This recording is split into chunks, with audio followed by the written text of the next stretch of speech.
আমরা আজকে আমরা কথায় বিশ্বাসী না, আমরা কাজে বিশ্বাসী।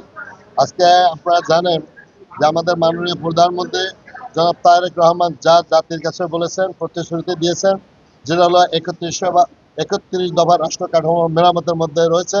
সেই কর্মসূচি কিন্তু বাস্তবায়িত আমরা 1 মাসের মধ্যে ফ্যামিলি কার্ড এবং খাল খনন এবং কৃষি কার্ড এই সমস্ত দিয়ে কিন্তু আমরা দৃশ্যমান লক্ষ্য করছি।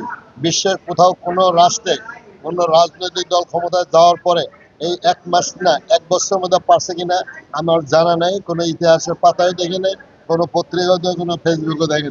একমাত্র জনাব তারেক রহমান সরকার এই 1 মাসের মধ্যে কৃষি কার্ড সহ আজকের এই কৃষির 10,000 টাকা লোন, আজকে ছাত্রছাত্রীদের ফ্রি লেখাপড়া এবং পোশাকাদি প্রাইমারি স্কুলে দেওয়া, এই খাল খনন কর্মসূচির মধ্য দিয়ে যে আমরা দৃশ্যমান লক্ষ্য করছি, তাতে আমরা মনে করি যে আজকে জনাব তারেক রহমান সাহেব 1 মাসের সরকারের মধ্যে সেটা দৃশ্যমান করতে পারছেন।